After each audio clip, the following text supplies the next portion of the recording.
Hello students, আশা করি তড়িৎ ক্ষেত্রের 4 নম্বর ভিডিওটা সবার কমপ্লিট হয়ে গেছে।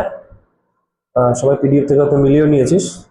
তা আমি লাস্ট যে টপিকটা ছিল, যেটা ইন জেনারেল কন্ডিশন ছিল, সেটা একটু বলে দিচ্ছি। ওটা ক্যালকুলেশনটা আমি তখন দেখাইনি, পিডিএফ থেকে বলেছিলাম দেখে নিতে। আশা করি সবাই দেখে নিয়েছিস, তাও আমি একটু বলে দিচ্ছি, ঠিক আছে? লাস্ট যেটা ছিল টপিক আমাদের অর্ধবৃত্তাকারে, তো ধরে নে একটা অর্ধবৃত্ত, যে কোনো অর্ধবৃত্ত, ঠিক আছে? এটা হচ্ছে তার কেন্দ্র, ও বিন্দু, আর এই ব্যাসার্ধ আমাদের আর দেওয়া আছে, ব্যাসার্ধ আর।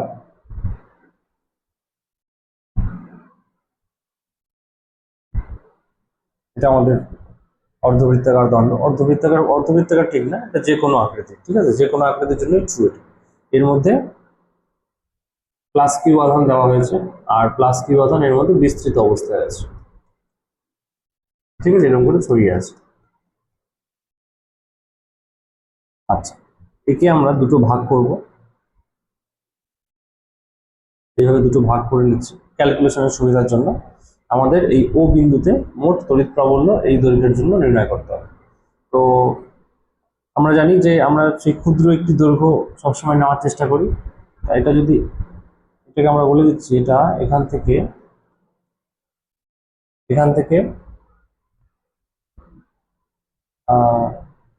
ক্ষুদ্র একটা দৈর্ঘ্য নিয়ে নিচ্ছে, আর দূরত্বে ক্ষুদ্র ডিএল দৈর্ঘ্য নিয়ে নিচ্ছে, একদম আগের মতো ক্ষুদ্র দৈর্ঘ্য ডিএল।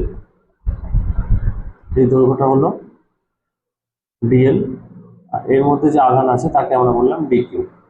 তাহলে ডিএল দৈর্ঘ্যে আধান আছে ডিকিউ, ঠিক আছে? আর এখান থেকে কোণটাকে আমরা নিচ্ছি, এটাকে আমরা এইভাবে বলি,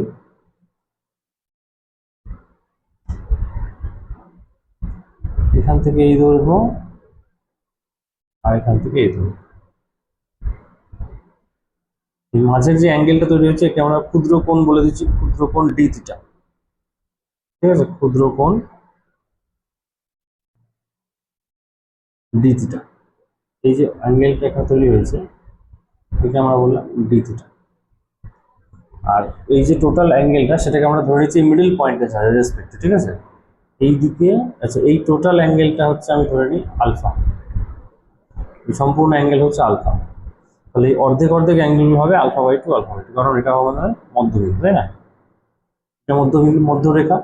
তাহলে এই দিকের যে অ্যাঙ্গেলটা হবে এটা হবে আলফা বাই টু, এটাও যে অ্যাঙ্গেলটা হবে এটা হবে আলফা বাই টু। এই জায়গাগুলো আমাদের একটু মনে রাখতে হবে। আচ্ছা, এরপরে এই ডি কিউ আধানের জন্য ও বিন্দুতে যে ক্ষেত্র প্রাবল্য হবে তার অভিমুখ হবে এই বরাবর, এটাকে আমরা ডিই বললাম। এই ডিই এর দুটো উপাংশ হবে, একটা হবে এই বরাবর, একটা হবে এই বরাবর। আচ্ছা, এখানে এই কোণকে আমরা, যেটা আমরা ডিএল উপাংশ নিয়েছিলাম না ক্ষুদ্র, সেটা ধরে নিচ্ছি এই যে অবস্থান, মধ্য অবস্থান, সেখান থেকে থিটা দূরত্বে অবস্থা, মানে থিটা কোণ হবে এটা। এটা যদি থিটা কোণ হয় তাহলে এই কোণটাও থিটা হবে, যেটা আগের বার পর্যন্ত আমরা এভাবে নির্ণয় করেছিলাম নিচ থেকে। এটা আমাদের এই মিডল পয়েন্ট, মিডল রেখার সাপেক্ষে নির্ণয় করছি। তা এটা যদি ডিই হয় এটা হবে ডিই কস থিটা এখন, কারণ আমরা জানি থিটার সাথে কোণ কস দিয়ে হয়। এটা হবে ডিই সাইন থিটা। আশা করি বোঝা যাচ্ছে। আচ্ছা, এই যে ডিএল দৈর্ঘ্য, এটা যদি এখানে না নিয়ে আমরা এই দিকটাতে নেওয়ার চেষ্টা করতাম, এই দিকে, তাহলে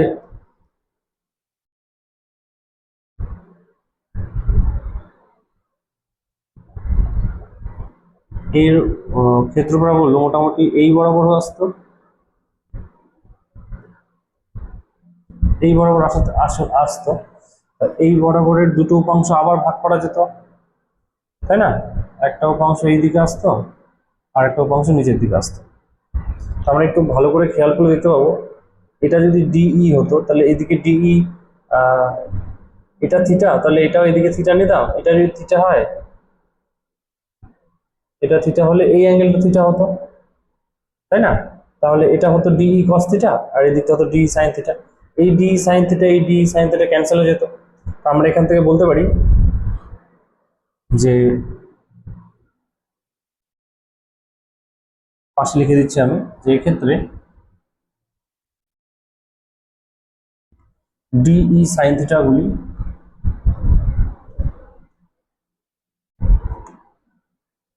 উপাংশগুলি ক্যান্সেল হবে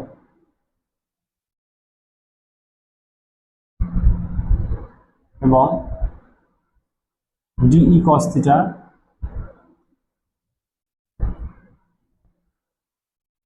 উপাংশগুলির সমষ্টি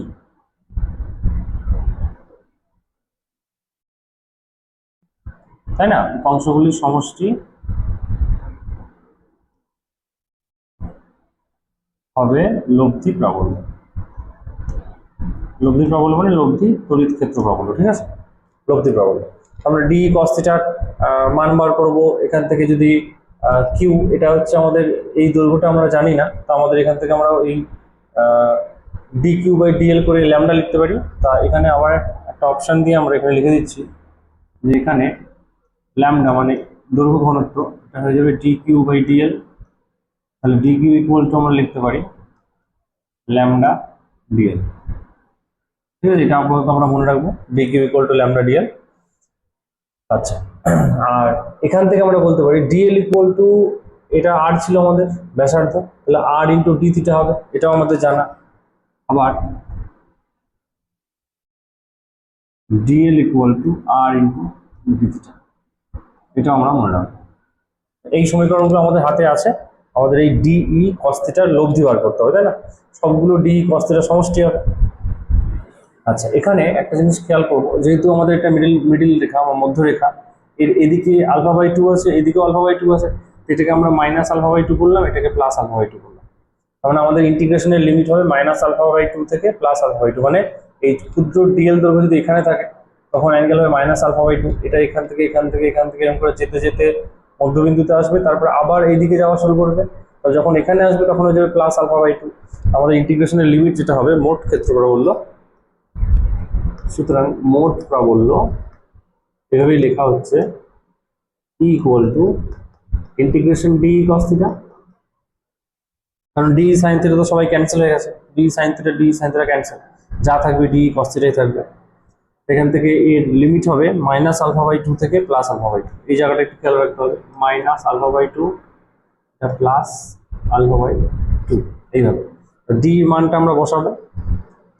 আর d integration minus alpha by two plus alpha by two, d মানে 1/4πε0। আচ্ছা, আমাদের আধান ছিল ডি কিউ আর এই দূরত্ব ছিল আর, তাহলে d q by R square, d q by capital r square ব্যাসার্ধ যেহেতু, এর সাথে ছিল কস থিটা। আচ্ছা, তা 1/4πε0 আর স্কোয়ার ডি কিউ এর জায়গায় আমরা লিখতে পারি একবারে ল্যামডা ডিএল, আর ডিএল এর জায়গায় আর ডি থিটা, মানে ল্যামডা আর ডি থিটা। এখানে আমরা লিখতে পারি integration minus alpha by two থেকে alpha by two 1/4πε0 lambda r d theta by R square into cos theta.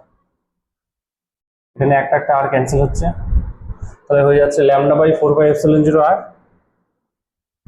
Lambda by 4πε0 r, যেহেতু এরা ধ্রুবক তাই এদের বাইরে বার করে দেওয়া হচ্ছে, ল্যামডা বাই 4πε0 আর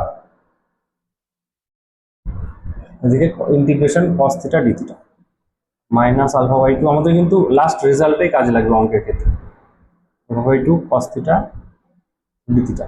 আর তোরা জানিস কস থিটার ইন্টিগ্রেশন হচ্ছে শুধু সাইন থিটা, আর এটা লিমিট থাকে মাইনাস আলফা বাই টু থেকে আলফা বাই টু। এটা ক্যালকুলেশন করলে আমাদের দাঁড়াবে equal to lambda by 4πε0 r sine theta minus alpha by two, তাহলে ল্যামডা বাই 4πε0 আর এটা আমাদের দাঁড়াবে sine alpha by two minus sine minus alpha by two, আর আমরা জানি সাইন মাইনাস থিটা মানে মাইনাস সাইন থিটা, এটা হয়ে যাবে lambda by 4πε0 r sine alpha by 2 plus sign alpha by 2, মানে 2 সাইন আলফা বাই 2, তাই না? তখন এটা হয়ে যাচ্ছে 2 lambda by 4 pi epsilon 0 R sine alpha by 2। যে 2 সাইন আলফা বাই 2 ওটাকে 2 ল্যামডা হিসেবে লেখা হলো, ঠিক আছে? এটা হচ্ছে আমাদের জেনারেল সমীকরণ। এবার এখান থেকে আমরা যে কোনো সমীকরণকে নির্ণয় করতে পারি। যেমন আমরা আগের ক্লাসে করেছিলাম যে অর্ধবৃত্তের জন্য করেছিলাম, তাই না? তাহলে এখান থেকে অর্ধবৃত্ত যেটা সেটা কিন্তু এখান থেকে প্রমাণ করা যায়। অর্ধবৃত্তের জন্য আমাদের থিটার মান কত হবে? 90 ডিগ্রি হবে। তো সেই 90 ডিগ্রি থেকেও কিন্তু আমরা এটা প্রমাণ করে দিতে পারি, ঠিক আছে? এটা আমরা দেখতে পারি। যদি অর্ধবৃত্ত হয় তাহলে এই যে এখান থেকে একটু দেখিয়ে দিচ্ছি, যদি অর্ধবৃত্ত হয় এটা, যদি অর্ধবৃত্ত এখান থেকে শুরু করে এই পর্যন্ত, তাহলে এই অ্যাঙ্গেলটা কত হবে? 90 ডিগ্রি হবে না? এখান থেকে এই পর্যন্ত আসবে 90 ডিগ্রি। সেই হিসাবে কিন্তু ফর্মুলা নির্ণয় করা যাবে। আচ্ছা, এর পরবর্তীতে যে টপিকটা আছে তো একটু দেখবি ভালো করে, সেটা হচ্ছে সুষমভাবে আহিত বৃত্তাকার রিংয়ের অক্ষের ওপরে কোনো বিন্দুতে। এখানেও দুটো অবস্থান আসতে পারে, এই প্রত্যেকটা কিন্তু আমাদের কাজে লাগবে পরবর্তীতে। তাই এখানকার থিওরিটিক্যাল কনসেপ্টগুলো ভালো করে পড়ে নিলে আমাদের ম্যাথামেটিক্যাল পার্টগুলো দেখতে একটু সুবিধা হবে, ঠিক আছে?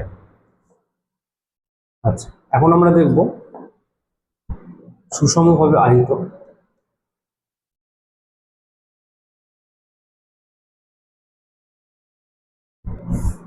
বৃত্তাকার রিং, বৃত্তাকার রিং এর অক্ষের উপর, ঠিক আছে? বৃত্তাকার রিং এর অক্ষের উপর কোনো বিন্দুতে প্রাবল্য।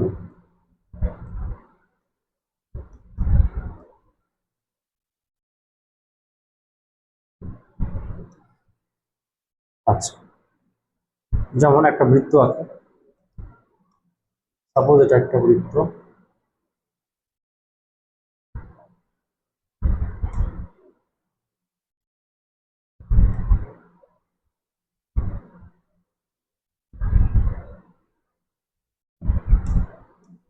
এটা একটি বৃত্তাকার রিং। এইভাবে আঁকলাম কেন? দেখতে আমাদের সুবিধা হবে।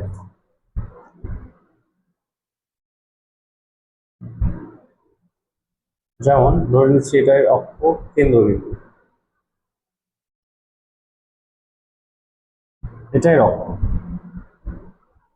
ঠিক আছে? এটা অক্ষ, এটা কেন্দ্রবিন্দু, এটার ব্যাসার্ধ, ব্যাসার্ধকে আমরা ধরলাম আর। যেটা যেহেতু রিং, কাজেই আমাকে রিং এর মতো যদি একটু দেখাতে হয় তাহলে আমাকে এইভাবে দেখাতে হবে।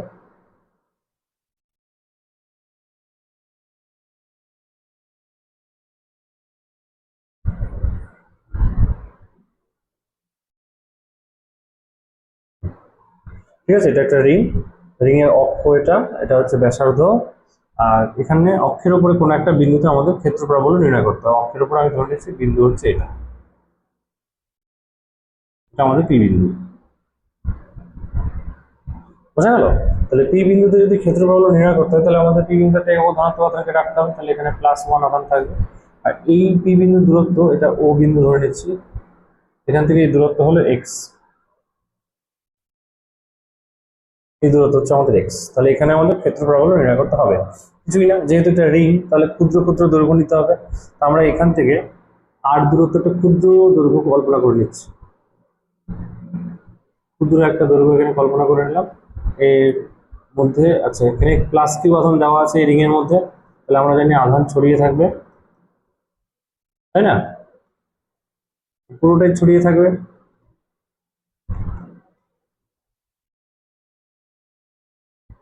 এইভাবে ছড়িয়ে থাকবে। এই এখানে ক্ষুদ্রতম আধানের মানটাকে আমি ধরে নিচ্ছি ডিকিউ, এখানে ডিকিউ পরিমাণ আধান আছে, আর এখান থেকে দূরত্ব এটাকে ধরে নিচ্ছি আর, আর দূরত্বে এই ডিকিউ পরিমাণ আধানের জন্য এখানে ক্ষেত্রফল নির্ণয় করতে হবে। তো স্বভাবতই এটা যেহেতু প্লাস, এটাও প্লাস, তাহলে প্লাস প্লাসকে বিকর্ষণ করে মানে এইদিকে ঠেলবে, এটাকে আমরা ডিই বলতে পারি। আচ্ছা, আমরা একটা জিনিস ধরে নিচ্ছি এখানে যে এই অ্যাঙ্গেলটা হলো থিটা, এই যে অ্যাঙ্গেলটা দেখা যাচ্ছে না, এটা থিটা। তাহলে এটা যদি থিটা হয় তাহলে ছবি থেকে বোঝা যাচ্ছে এটাও থিটা হবে। তাহলে এই ডিই এর দুটো উপাংশ হবে, একটা উপাংশ হবে এই বরাবর, আর একটা উপাংশ হবে এই বরাবর, তাই না? এটা হয়ে যাবে ডিই কস থিটা, এটা হয়ে যাবে ডিই সাইন থিটা।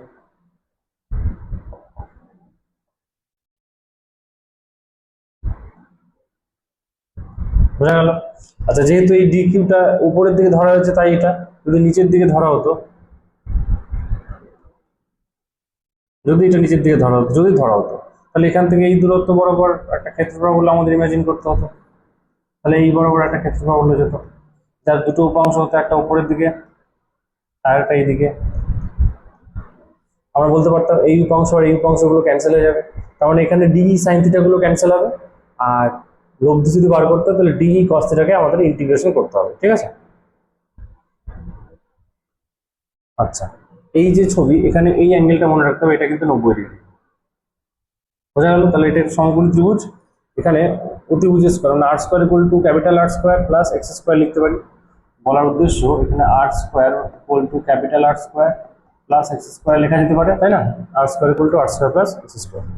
আর এখান থেকে যদি কস থিটা বার করতে চাই আমরা, কস থিটা, তাহলে আমরা বলতে পারি কস মানে হচ্ছে ভূমি বাই অতিভুজ, ভূমি মানে হচ্ছে আমাদের এক্স, অতিভুজ মানে হচ্ছে আমাদের আর, এক্স বাই আর। এই দুটো ফর্মুলা আপাতত লিখে রাখছি। আমরা যেটা নির্ণয় করবো সেটা হচ্ছে ডি কস থিটার ইন্টিগ্রেশন, মানে পি বিন্দুতে লব্ধি প্রাবল্য।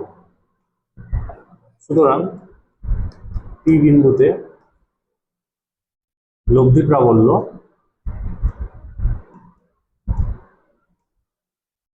P equal to integration d E cos theta. লব্ধি প্রাবল্য যদি আমাদের বার করতে হলে এটাই করতে হবে। আচ্ছা, এখানে ডিই এর পরিমাণটা হবে 1/4πε0 ইন্টিগ্রেশন ডি কিউ বাই আমাদের ডি কিউ থেকে দূরত্ব ছিল আর, পি বিন্দু, তাহলে এটা আর স্কয়ার হয়ে যাবে ইন্টু কস থিটা। বোঝা যাচ্ছে? আচ্ছা, কস থিটা, থিটা তো এখানে ধ্রুবক, তাহলে কস থিটাকে আমরা ভেতরের দিকে রাখতে পারি, তাই না? এটা হয়ে যাবে cos theta by 4πε0 r square integration d q. কারণ আর তো ধ্রুবক, এই ছবি অনুযায়ী এই স্মল আর যদি পি বিন্দু ফিক্সড থাকে তাহলে স্মল আরটা ধ্রুবক হয়ে যাবে এখানে। বোঝা গেল? তাহলে q by 4πε0 r square integration d q, আর ইন্টিগ্রেশন ডি কিউ মানে টোটাল আধান প্লাস কিউ। তাহলে এর মোট মান আসবে cos theta by 4πε0 r square into q. বোঝা গেল? আচ্ছা, এবার যদি এদের মান বসাই আমরা, এই cos থিটা আর স্কয়ার, cos থিটার মান আমরা এখানে লিখেছিলাম, cos থিটা মানে হচ্ছে এটা X by R, R R square মানে হলো R square plus x square. তাহলে সেই মানগুলো যদি আমরা বসাই তাহলে 1/4πε0, এটা আপাতত রাখলাম এইভাবে, কিউ বাই কিউ দিয়েও রাখলাম, কিউ বাই 4πε0। cos থিটা মানে হচ্ছে x by r, x by আর, আর নিচে আর স্কয়ার ছিল, আর স্কয়ার মানে হলো capital r square plus x square. একে আমরা লিখতে পারি capital r square plus x square. বোঝা গেল? আচ্ছা, তাহলে আমাদের যেটা ফর্মুলা দাঁড়াচ্ছে 1/4πε0 কিউ স্কয়ার কিউ এক্স, তাই না, by R square plus x square. যেখানে স্মল আর আছে, স্মল আর কে আমরা কি লিখতে পারি, স্মল আর কে আমরা চাইলে লিখতে পারি এখান থেকে, স্মল আর কে আমরা লিখতে পারি r equal to r square plus x স্কয়ারের to the power half, root over দিয়েও লিখতে পারি, রুট ওভার মানে টু দি পাওয়ার হাফ। তাহলে এখানে যদি আমরা মান লিখি তাহলে এর মান আসবে 1/4πε0 কিউ এক্স বাই, এটা হয়ে যাবে আমাদের r square plus x square to the power half আর আর স্কয়ার প্লাস এক্স স্কয়ার। বোঝা গেল? তাহলে এটা হয়ে যাচ্ছে আমাদের,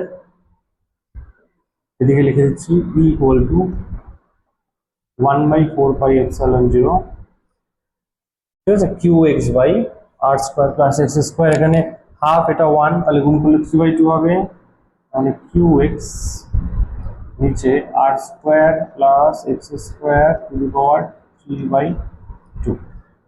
এই হলো আমাদের অরিজিনাল ফর্মুলা। বোঝা গেল? এটা থেকে কিন্তু অঙ্ক আসে, ওই জন্য ফর্মুলাগুলো আমি একটু দেখিয়ে দিলাম, যাতে স্টেপ ওয়াইজে যদি কোয়েশ্চেন আসে তাহলে যাতে তোরা লিখতে পারিস। আচ্ছা, এবার এখানে কিছু জিনিস আমরা দেখবো, যেমন আমরা রিজু পরিবারের ক্ষেত্রে দেখেছিলাম যে যদি লেখা আছে, পিডিএফটা একটু সবাই ফলো করবি, যে যদি রিং এর চার্জ ধনাত্মক হয় তাহলে লব্ধি প্রাবল্য অক্ষ বরাবর বহির্মুখী হবে। যেমন এই লব্ধি প্রাবল্য অক্ষ বরাবর, এই যে অক্ষ বরাবর কোন দিকে, এটা বহির্মুখী না, এই যে বাইরের দিকে অক্ষ বরাবর বহির্মুখী, সেটাই বলা আছে যে যদি রিং এর চার্জ ধনাত্মক হয় তাহলে লব্ধি প্রাবল্য অক্ষ বরাবর বহির্মুখী হবে, আর যদি রিং এর চার্জ ঋণাত্মক হয় তাহলে লব্ধি প্রাবল্য হবে অক্ষ বরাবর অন্তর্মুখী। মানে যদি এই আধানগুলোকে মাইনাস আধান করতাম তাহলে এই ডাইরেকশনটা এই দিকে না গিয়ে ভেতরের দিকে হবে। বুঝা গেল? তারপরে স্টার মার্ক দিকে লেখা আছে যে বৃত্তাকার রিং এর কেন্দ্রে x = 0 হলে, যদি এবার এখানে একটা স্পেশাল কন্ডিশন আমি দেখিয়ে দিচ্ছি, ঠিক আছে, এরপরে এটার পরে এখানে স্টার মার্ক দিয়ে বলে দিচ্ছি। স্টার মার্ক বলেছে যে যদি পি বিন্দুটি কেন্দ্রে অবস্থিত হয়,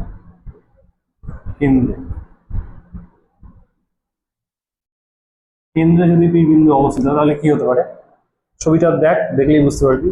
এই পি বিন্দু যদি আস্তে আস্তে কেন্দ্রের দিকে যায়, এটা কেন্দ্র, এটা আমাদের কেন্দ্র, তাহলে পি বিন্দু যদি কেন্দ্রের দিকে যায় আস্তে আস্তে, তাহলে এক্স এর মান আস্তে আস্তে কমবে, কমতে কমতে কমতে কমতে কমতে কমতে যদি পি বিন্দু ও কেন্দ্রতে চলে আসে তাহলে এক্স এর মান হয়ে যাবে 0। সেটাই লিখবো আমরা, যদি পি বিন্দুটি কেন্দ্রে অবস্থিত হয় তবে এক্স = 0 হবে। সুতরাং এই ফর্মুলাটা কি হবে দেখ, ই = 1/4πε0, এক্স এর জায়গায় যদি 0 করি, এই যে এক্স এর জায়গায় 0, তাহলে টোটাল রাশিমালাটা 0 হয়ে যাবে না, এটা তো 0 হচ্ছে, তাহলে ই = 0। বোঝা গেল? তার মানে এখান থেকে আমরা বলতে পারি যে কেন্দ্রে, পি বিন্দু যদি কেন্দ্রে হয় তার মানে বৃত্তাকার রিং এর অভ্যন্তরে, তাই না, তাহলে মানে বৃত্তাকার পরিবারের অভ্যন্তরে কোনো ক্ষেত্র প্রাবল্য কিন্তু থাকে না। বোঝা গেল? তাহলে এখান থেকে দুটো ইনফরমেশন আমরা লিখে দিতে পারি, যে যদি পি বিন্দুটি কেন্দ্রে অবস্থিত হয় মানে এক্স যদি 0 হয় তাহলে ইও 0 হবে, এক্স টেন্ডস টু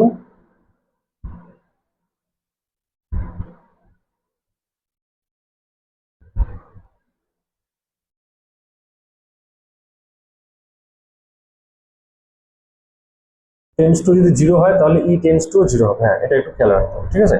আবার এক্স টেন্ডস টু যদি ইনফিনিটি হয়, ক্ষেত্র প্রাবল্যের ক্ষেত্রে আমরা জানি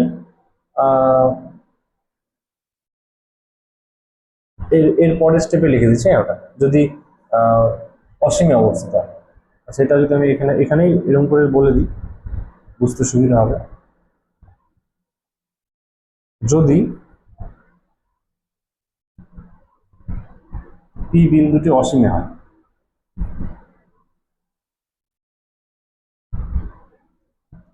অসীম দূরত্ব, অসীম দূরত্ব মানে এক্স হচ্ছে অনেক বড় হবে, এখানে দেখলেই আমরা বুঝতে পারবো এই যে এক্স দূরত্বটা এটা অনেকটা বেশি হবে আর এর থেকে, তাহলে আমরা লিখতে পারি যে আর স্কোয়ার, যে নিচে যে টার্মটা আছে না, r square plus x square approximately x স্কোয়ারই হবে, ঠিক আছে, কারণ এক্স এখন অসীম দূরত্ব অবস্থিত, r square plus x square approximately x square হবে।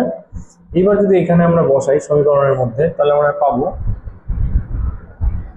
সুতরাং e = 1/4πε0 1/4πε0 q into x by R square plus x square to the power 3/2। R square plus x স্কোয়ারকে আমরা এক্স স্কোয়ার লিখতে পারি, তাহলে x square to the power 3/2 হবে q x by x square to the power 3/2। এই 2 আর 2 cancel, আর এটা হয়ে যাবে 1/4πε0 কিউ বাই কিউ এক্স একটা এক্স ক্যান্সেল হয়ে যাবে, মানে 1/4πε0 q by r x square. বুঝা গেল? 1/4πε0 q by x square. X tends যদি ইনফিনিটি হয়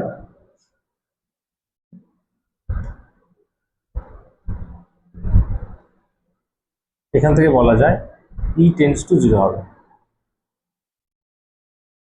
তাই না? এক্স টেন্স যদি ইনফিনিটি হয় তাহলে ই টেন্স টু জিরো হবে। এর যদি লেখচিত্র আমরা দেখি, একটা জিনিস তো আমরা এখানে বুঝেই যাচ্ছি, অসীম দূরত্বেও ক্ষেত্র প্রাবল্য জিরো, আবার কেন্দ্রেও ক্ষেত্র প্রাবল্য কি হবে, কেন্দ্রেও জিরো, তাহলে এদের মাঝামাঝি ক্ষেত্র প্রাবল্যের মান থাকবে, বুঝা গেল? তো ওকে যদি আমরা লেখচিত্র আকারে সাজানোর চেষ্টা করি তাহলে দেখতে এরকম হবে।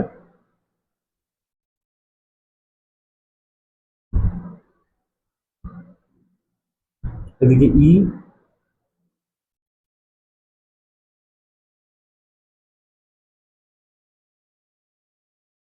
আর এদিকে আমাদের এক্স।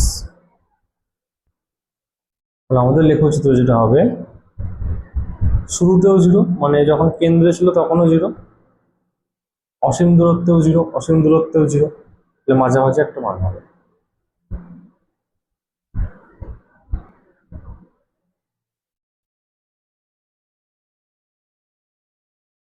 ঠিক আছে, আমি টাচ করিনি কারণ অসীম দূরত্ব থেকে শূন্য হয়ে যাবে। একইভাবে এটাও এদিকেও এইভাবে যাবে, বোঝা গেল? আচ্ছা, এর পরবর্তীতে সবাই একটু পিডিএফটা দেখবি, ওখানে লেখা আছে আহিত পরিবাহীর নিকটস্থ বিন্দুতে ক্ষেত্রফল হলো, একে আমরা বলি কুলম্বের উপপাদ্য। আহিত পরিবাহীর নিকটস্থ বিন্দুতে, তাহলে এখন যেটা করবো সেটা হচ্ছে আহিত পরিবাহীর নিকট বিন্দুতে প্রাবল্য।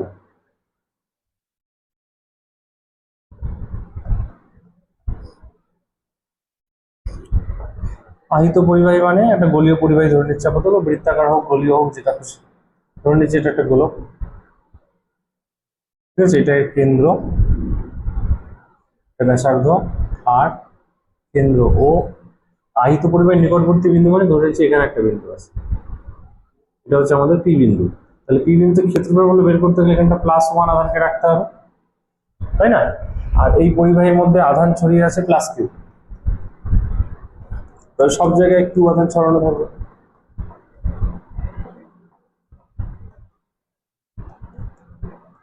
আচ্ছা, এবার বলা হচ্ছে যে আহিত পরিবাহীর নিকটস্থ বিন্দুতে তড়িৎ ক্ষেত্র ব্যবহার। তাহলে এখানে যদি তড়িৎ ক্ষেত্র হলো বার করতে হয়, আমাদের জেনারেল ফর্মুলা তো আমরা জানি যে E equal to 1/4πε0 q by r square, এটা লেখা যেতে পারে, এটা আমরা ইকুয়েশন 1 দিলাম, ঠিক আছে? ব্যাসার্ধ হচ্ছে ক্যাপিটাল আর। আচ্ছা, এবার কি বলা হচ্ছে যে ধরা যাক পরিবাহীটি এপসাইলন তড়িৎ ভেদ্যতাযুক্ত মাধ্যমে রাখা আছে, তাহলে ই ইকুয়াল টু কি হবে? যদি শূন্য মাধ্যমে থাকে তাহলে এটা, আমি একটু এরকম করে লিখে দিচ্ছি, এটা হবে শূন্য মাধ্যমে,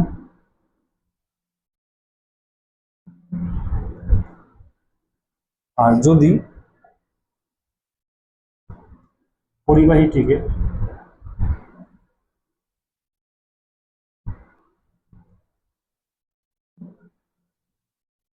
এপসাইলন তড়িৎ ভেদ্যতা সম্পন্ন মাধ্যমে রাখা হয়, যদি রাখা হয়,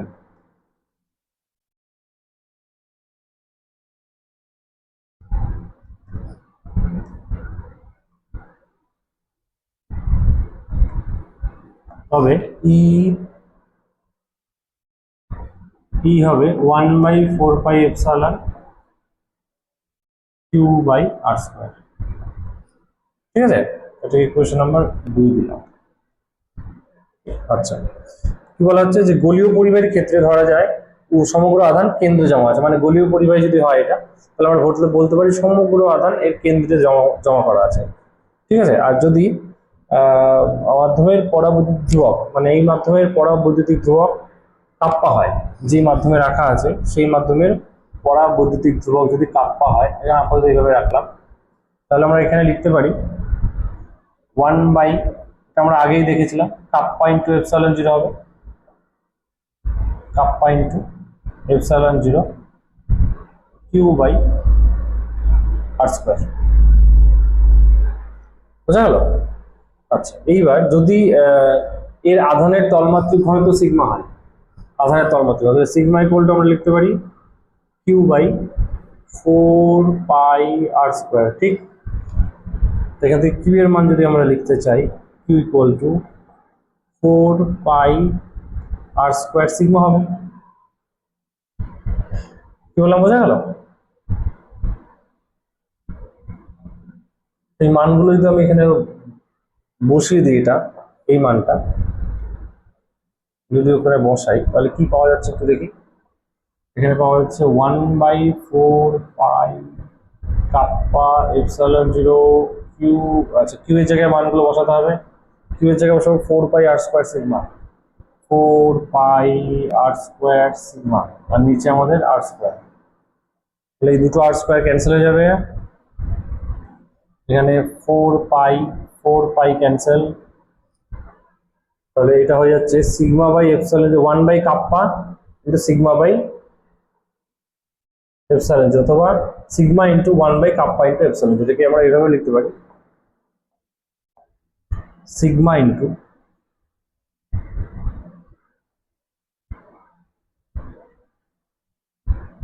1/কাপ্পা ইন্টু এপসাইলন। এই যে এক্সপ্রেশনটা এলো আমাদের, একেই আমরা বলি কুলম্বের উপপাদ্য। কিরকম? আমাদের যেটা এলো এখানে লিখে দিচ্ছি, সুতরাং E equal to sigma into 1/কাপ্পা এপসাইলন, 1/কাপ্পা এপসাইলন। একে আমরা বলতে পারি যে আমরা যেটা নির্ণয় করলাম সেটা হচ্ছে ক্ষেত্র প্রাবল্য। তাহলে তড়িৎ পরিবাহীর নিকটবর্তীতে কোনো বিন্দুতে, পরিবাহীর নিকটবর্তী কোনো বিন্দুতে তড়িৎ ক্ষেত্র প্রাবল্য, আধানের তড়িৎ ক্ষেত্র প্রাবল্যের মান আধানের তলমাত্রিক ঘনত্বের 1/কাপ্পা ইন্টু এপসাইলন 0 গুণ হবে। বোঝা গেল? ওই পিডিএফটা সবাই একটু দেখে নিবি, ওখানে লেখা আছে যে অর্থাৎ পরিবাহীর নিকটবর্তী বিন্দুতে তড়িৎ ক্ষেত্র প্রাবল্যের মান পরিবাহীর আধানের তলমাত্রিক ঘনত্বের 1/কাপ্পা এপসাইলন 0 গুণ হবে। সিজিএস পদ্ধতিতে যে কোনো মাধ্যমে যদি আমরা বলি তাহলে ইকুয়াল টু 1/কাপ্পা কিউ/r² হবে।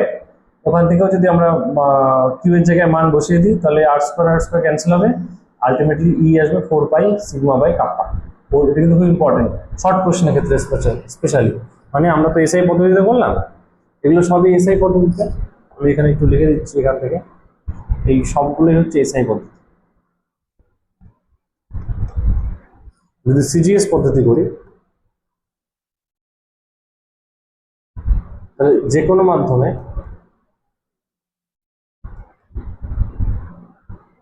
কোনো মাধ্যমে ই ইকুয়াল টু 1/কাপ্পা কিউ বাই, দূরত্ব কত ছিল? r², ক্যাপিটাল r², ঠিক আছে, কিউ/r²। এখানে যদি মান বসিয়ে দিই এখন, তাহলে 1/কাপ্পা, কিউ মানে হচ্ছে 4πr², আমাদের যেটা ছিল 4πr² সিগমা, নিচে হচ্ছে r²। তাহলে এখানে r² ক্যান্সেল হচ্ছে, 4π সিগমা বাই কে হয়ে গেল। আমাদের অ্যান্সার আসবে 4π সিগমা বাই কাপ্পা। কে ঠিক না, একে আমরা প্রোনাউন্স করবো কাপ্পা। যেমন আলফা বিটা থিটা ডেল্টা, সেরকম হচ্ছে কাপ্পা। বোঝা গেল? এইটা হচ্ছে আমাদের কুলম্বের উপপাদ্য। আচ্ছা, এবার যেটা আমাদের করতে হবে সেটা হলো কিছু কিছু ইনফরমেশন আমাদের মনে রাখতে হবে। ফার্স্ট যেটা বলা হচ্ছে যে তড়িৎ ক্ষেত্র প্রাবল্য দুই রকমের হয়। ক্ষেত্র প্রাবল্য দু রকমের হয় কিন্তু, একটা হবে সুষম বা ইউনিফর্ম, আর একটা বলবো অসম বা নন ইউনিফর্ম। সুষম মানে হচ্ছে ক্ষেত্র প্রাবল্য দু রকম, তাই না? সুষম আর অসম, ঠিক আছে? সুষম আর অসম। সুষম মানে, সুষম বলতে এখানে ক্ষেত্র প্রাবল্য ঠিক মানে সুষম ক্ষেত্র প্রাবল্য বলতে ত্বরণ শূন্য হবে, ত্বরণ শূন্য, আর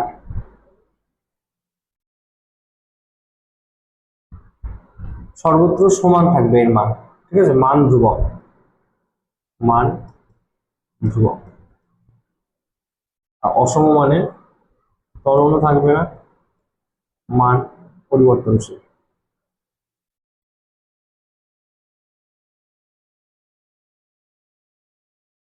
তাহলে সুষম আর অসম তড়িৎ ক্ষেত্র আমরা পড়বো।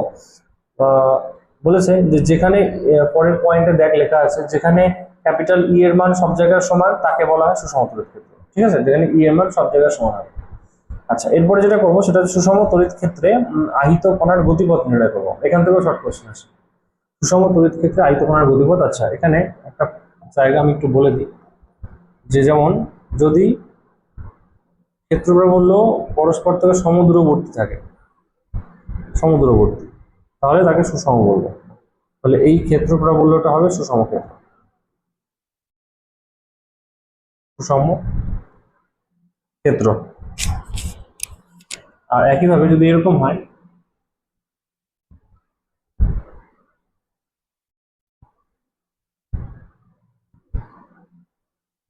তাহলে এটা হবে অসম তড়িৎ ক্ষেত্র। এগুলো একটু মনে রাখতে হবে, হ্যাঁ, অসম ক্ষেত্র। কেন? এখানে এখানে মান বেশি, এখানে মান কম, আর এখানে প্রত্যেকটা জায়গায় মান সমান।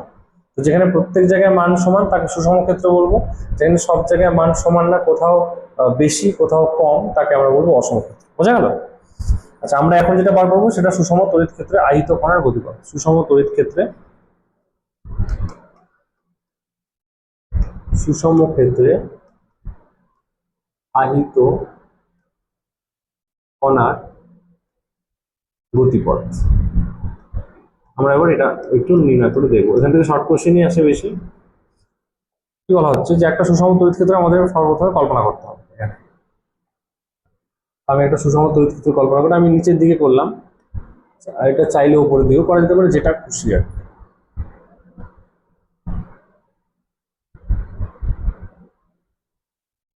সুষম তড়িৎ ক্ষেত্র। ঠিক আছে,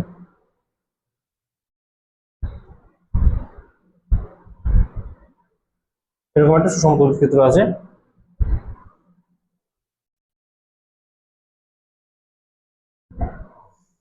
এই সুষম তড়িৎ ক্ষেত্রে কি বলা হচ্ছে, আচ্ছা এখানে একটা কথা একটু আমি লিখে দিই, এখানে মহাকর্ষ বলকে কিন্তু উপেক্ষা করা হচ্ছে। ঠিক আছে, এখানে মহাকর্ষ বল উপেক্ষণীয়, মহাকর্ষ বল নেই ধরা হচ্ছে, মহাকর্ষ বল উপেক্ষণীয়। ঠিক আছে। আচ্ছা, এবার এখানে একটা ইলেকট্রনকে গতিশীল করা হলো এই বরাবর, এখানে একটা ইলেকট্রন এই বরাবর গতিশীল করা হচ্ছে, এই বরাবর। আর ক্ষেত্র প্রাবল্য যেহেতু এদিকে, এটা আমরা আগে আলোচনা করেছিলাম, তাহলে এদিকে যেহেতু ক্ষেত্র প্রাবল্য, তাহলে এই দিকে আছে আমাদের ধনাত্মক আধান, কারণ ক্ষেত্র প্রাবল্য ধনাত্মক আধান থেকে বাইরের দিকে যায়, তাই না?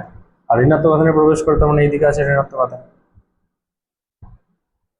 ব্যাস, এবার আমরা কি জানি যে এটা তো অক্ষ, এই ইলেকট্রন যদি এইদিকে যায়, যেই ক্ষেত্র প্রাবল্যে প্রবেশ করবে, তখন ইলেকট্রনের উপরে ক্ষেত্র প্রাবল্যের বিপরীত দিকে একটা বল অনুভূত হবে। তার মানে এখানে ইলেকট্রনের উপরে এই বরাবর একটা বল কিউ ইন্টু ই অথবা ই ইন্টু ই, ইলেকট্রন আধান যেহেতু ই, কাজে স্মল ই ইন্টু ক্যাপিটাল ই পরিমাণ বল প্রযুক্ত হবে। তা একটা বস্তু যদি এদিকে যেতে থাকে, তার উপরে উপরের দিকে যদি একটা বল প্রযুক্ত হয়, তাহলে সে আর সরল রেখায় যাবে না, তার রাস্তা তখন আস্তে আস্তে এরকম কার্ভের মতো, মানে বক্ররেখায় স্টার্ট হবে। এই কারণেই কি দেখা যায়, এই যে ইলেকট্রন ছিল, ইলেকট্রনটা আস্তে আস্তে আস্তে আস্তে এই দিকে গতিশীল হয়ে যাবে। একে আমরা কি বলতে পারি? একে আমরা বলতে পারি অধিবৃত্তাকার পথ, মানে প্যারাবোলিক পাথ, তাই না? বোঝা গেল তো? আমরা ধরে নিচ্ছি এর শুরুতে গতিবেগ ছিল, শুরুর যে গতিবেগ একে আমরা ধরে নিচ্ছি এটা ছিল v0, এটা ছিল v0 শুরুর গতিবেগ। আর যেহেতু প্রত্যেক মুহূর্তে উপরের দিকে একটা বল অনুভূত হবে, প্রত্যেক জায়গায় যেখানেই থাকুক এই আধান, তাদের প্রত্যেকের ক্ষেত্রে ই ইন্টু ই পরিমাণ বল কিন্তু প্রত্যেক জায়গায় অনুভূত হবে, ই ইন্টু ই এই পরিমাণ বল অনুভূত হবে। ঠিক আছে। আচ্ছা, এবার একে যদি আমরা এক্স অক্ষ আর ওয়াই অক্ষ বরাবর একটু কল্পনা করি, মানে কল্পনা করার চেষ্টা করি এক্স অক্ষ আর ওয়াই অক্ষ বরাবর, তাহলে আমরা বলতে পারি যে এটা হবে ওয়াই অক্ষ, আর আমাদের এই বরাবর যদি আমরা এক্স অক্ষ কল্পনা করি,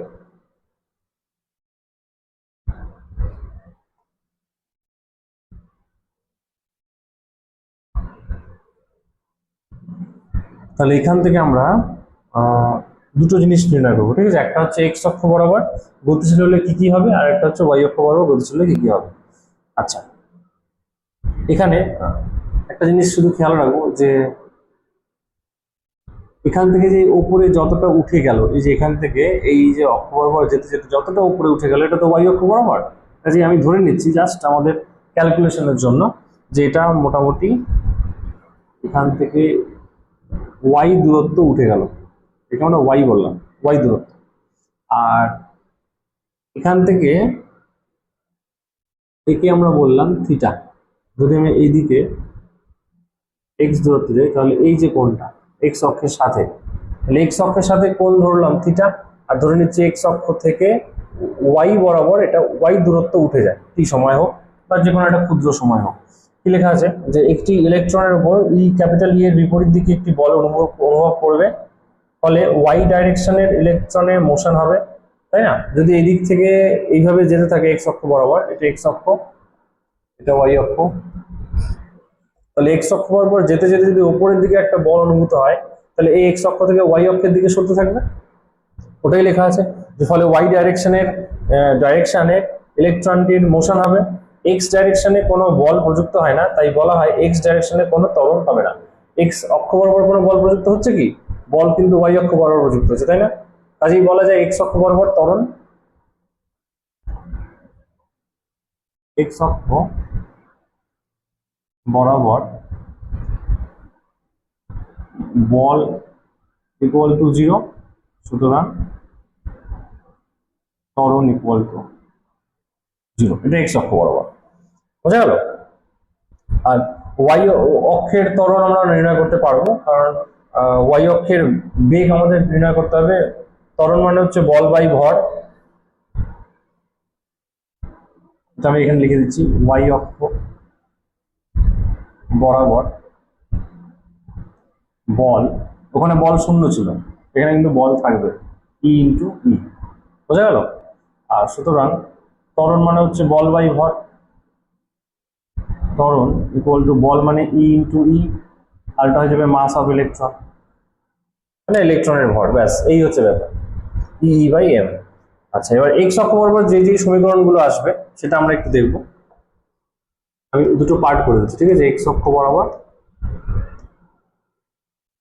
একসাথে লিখলে সুবিধা হবে, আর এদিকে থাকবে ওয়াই অক্ষ বরাবর।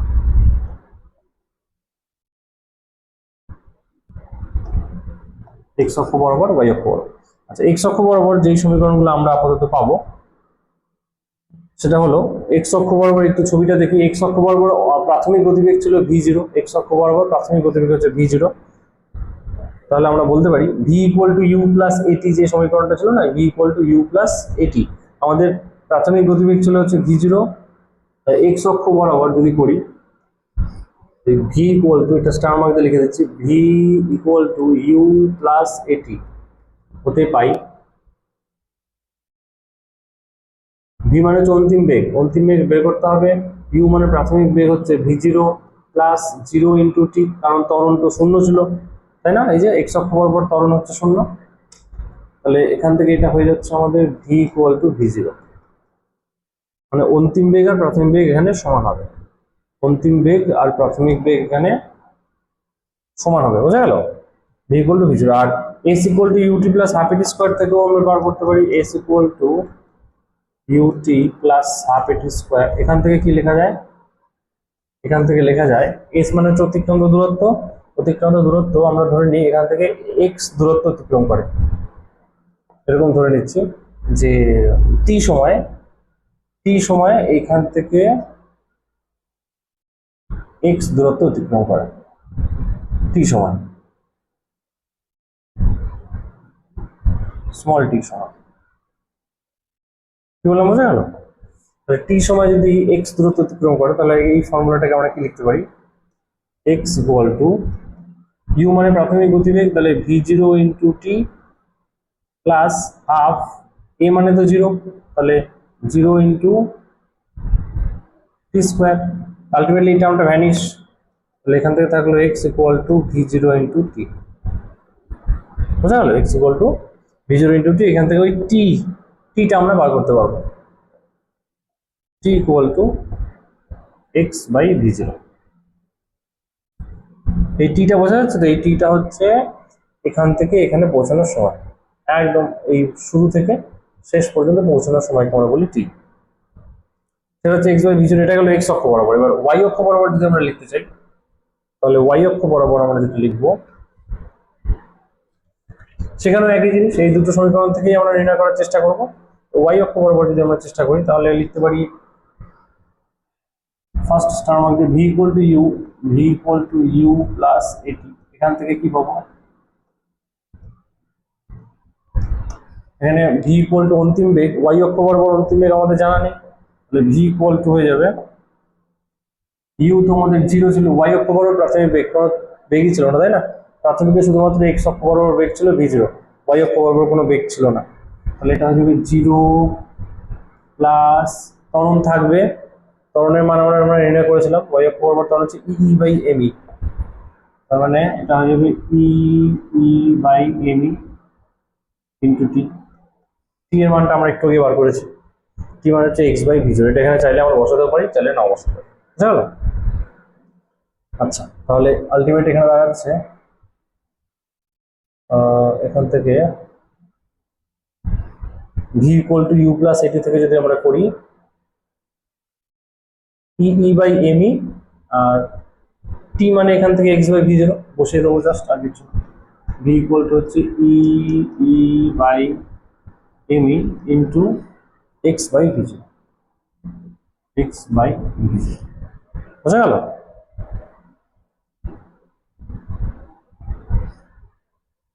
এটা হচ্ছে ভি এর সমীকরণ। আর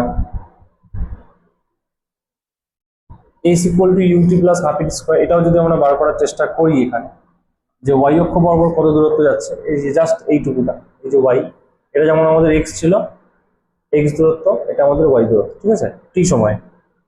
তাহলে ওয়াই দূরত্ব যদি আমাদের বার করতে হয়, তাহলে এই একই formula S equal to UT plus half at square থেকে কি পাওয়া যায়,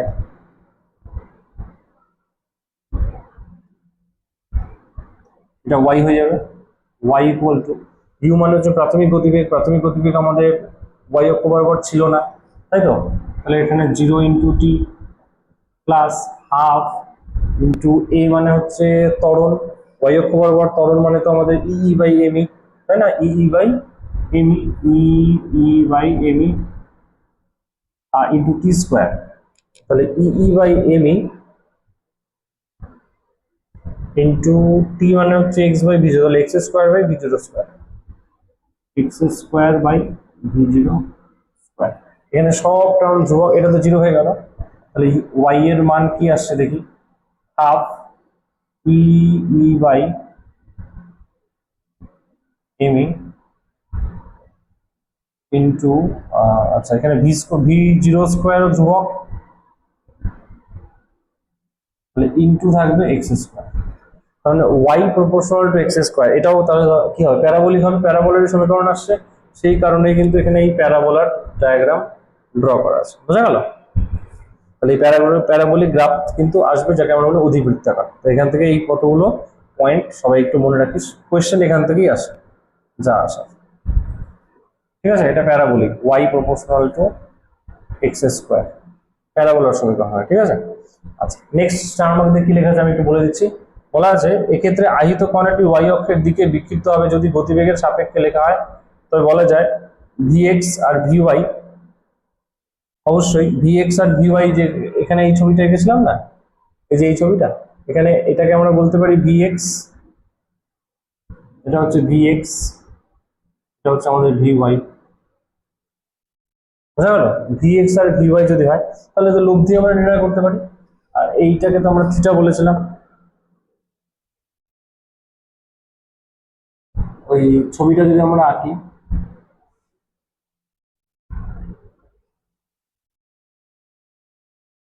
ভিএক্স ভিওয়াই, এদের লব্ধি বার করতে হবে, কারণ এই অ্যাঙ্গেলটা মনে হয় আমাদের থিটা ছিল, এটা আমাদের থিটা ছিল, ঠিক আছে, এই অ্যাঙ্গেলটা ছিল থিটা, তাহলে ভিওয়াই ইকুয়াল টু তো খুব সহজেই বার করা যায়। আর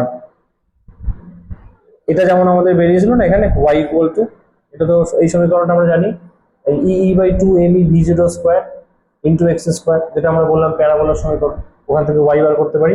আর ট্যান থিটা যদি আমরা বার করার চেষ্টা করি, ট্যান থিটা এখান থেকে এটা দিক হিসেবে গণ্য হবে, ঠিক আছে। ট্যান মানে লম্ব বাই ভূমি, তাই এটা যদি থিটা হয় তাহলে এটা লম্ব, এটা ভূমি। লম্ব মানে হচ্ছে ভিএক্স, ভূমি মানে হচ্ছে ভিওয়াই। বুঝা গেল? ওইটা উল্টো লেখা হয়েছে না, এটা হয়ে যাবে আমাদের ভিএক্স, এটা হয়ে যাবে ভিওয়াই, এটা ভিওয়াই, এটা ভিএক্স, তার মানে এটা হয়ে যাবে ভিওয়াই বাই ভিএক্স।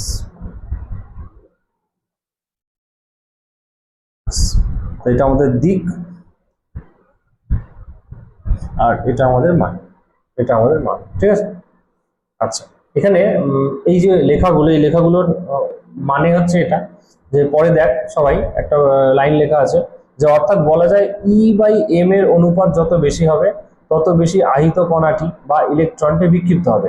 এই যে বিক্ষিপ্ত যত বেশি হবে, ভালো করে এই জায়গাটা খেয়াল কর, এই যে এই জায়গাটা এরকম ছিল তো, এইভাবেই যাচ্ছিল, মানে এটা আমাদের সরল রেখা ছিল এক্স অক্ষ, আর ইলেকট্রনটা এইভাবে যাচ্ছিল, এইভাবে গিয়ে আস্তে আস্তে উপরের দিকে সরে যাচ্ছে, বোঝা যাচ্ছে। আর এখানেই তো এই অ্যাঙ্গেলটাই তো আমরা থিটা দিয়ে একটু আগে বলার চেষ্টা করলাম, তাই না? এখান থেকে একটা সরলরেখা আঁকবো, এইটাকে আমরা থিটা বললাম। এখানে বলা হচ্ছে যে যত ই বাই এম এর মান বৃদ্ধি পাবে, মানে সোজা কথা হচ্ছে এটা ওয়াই ছিল, এই দূরত্বটাকে আমরা ওয়াই বলতাম, যত এই দূরত্বটা বাড়বে তত এই কোণের মানটা বাড়বে না, বুঝা যাচ্ছে? যত এই দূরত্বটা বাড়বে, যেমন এখানে আমরা একটু দেখার চেষ্টা করি, এই গ্রাফটার মধ্যে এই যে ওয়াই, এটা যত বেশি হবে, যত বেশি হবে তত আমাদের কি থিটার মান বেশি হবে, এটা আমরা বলতে পারি। ওয়াই এর মান যত বেশি হবে তত এই গ্যাপটা, এই গ্যাপটা মানে ওয়াই এখানে কোথায় আছে, ওয়াই আমরা একটু নির্ণয় করলাম, এই যে, তাই না? ওয়াই, ওয়াই বড় কখন হবে? দেখ এখানে অনুভূমিক দূরত্ব হচ্ছে ফিক্সড, ই হচ্ছে ক্ষেত্রফল হলো ফিক্সড, ভি জিরো হচ্ছে প্রাথমিক গতিবেগ ফিক্সড, তাহলে small E by M E, এই যে রাশিটা এটা কিন্তু খুব ভাইটাল এখানে। এই অনুপাত যত বেশি হবে তত ওয়াই এর মানও বেশি হবে, এটাই বলার উদ্দেশ্য এখান থেকে। তার মানে আমরা বলতে পারি যে যেহেতু ওই রাশিটার মান ওয়াই ইকুয়াল টু, একটু ভালো করে দেখে নে, e by two m e v zero square, capital e small E by two m e v zero square into x square, তাই না? তাহলে এখান থেকে আমরা বলতে পারি যে y proportional to e by M e, মানে ইলেকট্রনের আধান আর ইলেকট্রনের ভরের যে অনুপাত, সেটার সাথে হচ্ছে কতটা বিক্ষেপ হবে সেটা ডিপেন্ড করে। এই অনুপাতটা যত বেশি হবে তত বিক্ষেপও বেশি হবে, এটা মনে রাখবে। এই যে অনুপাত যেটা দেখা যাচ্ছে এখানে, এই অনুপাত যত বেশি হবে এর বিক্ষেপও কিন্তু তত বেশি হবে। এখান থেকে অনেক সময় কোয়েশ্চেন আসে, তাই আমি এই জায়গাগুলো একটু বলে দিলাম। যেমন তাহলে একটা জিনিস বুঝতে পারি আমরা, বিক্ষেপ যত বেশি তত এই অনুপাতটা বেশি, অথবা অনুপাত যত বেশি হবে বিক্ষেপ তত বেশি হবে। ধরে নিই যে এখানে একটা ক্ষেত্রফল আছে, এদিকে প্লাস এদিকে মাইনাস, ঠিক আছে। আর বিক্ষেপ যেটা হচ্ছে কণার বিক্ষেপ, তাহলে এটা যদি প্লাস মাইনাসের ক্ষেত্রফল এই বরাবর থাকবে, এটা ক্ষেত্রফল বললো ই, এটা হচ্ছে ই। এখানে দেখাচ্ছে তিনটে কণার বিক্ষেপ দেখানো হচ্ছে, ঠিক আছে। একটা গেল এইভাবে, একটা গেল এইভাবে, আর একটা গেল এইভাবে। এটা 1 নম্বর, এটা 2 নম্বর, এটা 3 নম্বর।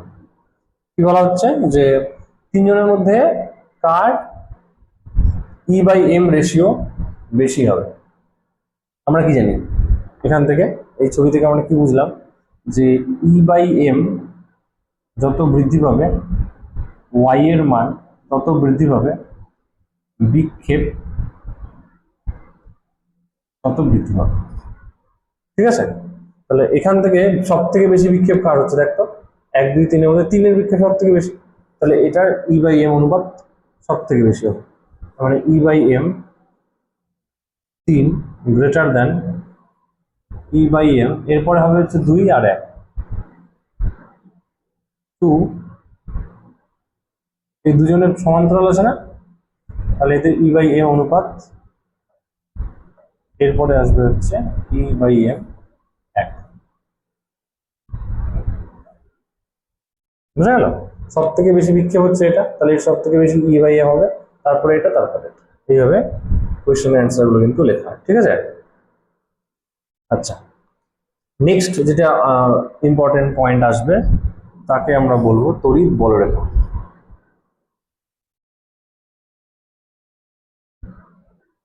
এরপরে যেটা আমরা লিখবো তাকে আমরা বলি তড়িৎ বলরেখা,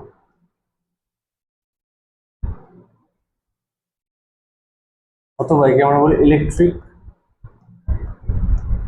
ফিল্ড লাইন, ফিল্ড লাইন। ঠিক আছে?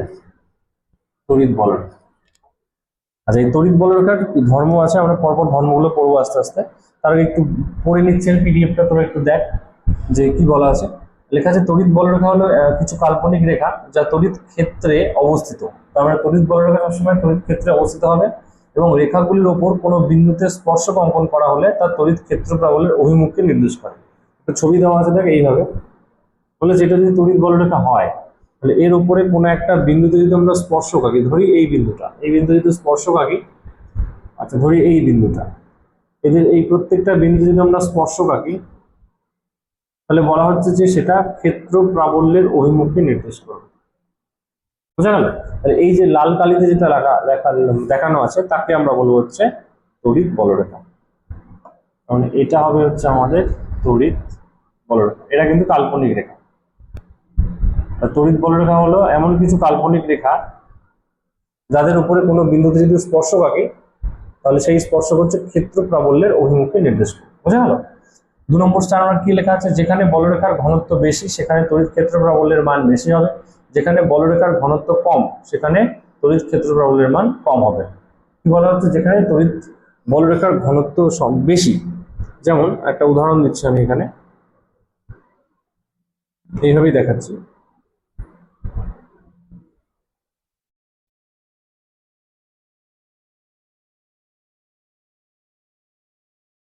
যদি এরকম ছবি একটা আঁকা যায় তা আমরা বলতে পারি এখানে বলরেখার ঘনত্ব বেশি আর এখানে বলরেখার ঘনত্ব কম। একই এরিয়ার মধ্যে এখানে বেশি বলরেখা আছে, এখানে কম বলরেখা, তাহলে বেশি ঘনত্ব কম ঘনত্ব। বলা হচ্ছে যেখানে ঘনত্ব বেশি সেখানে ক্ষেত্র প্রাবল্য বেশি, মানে প্রাবল্য বেশি।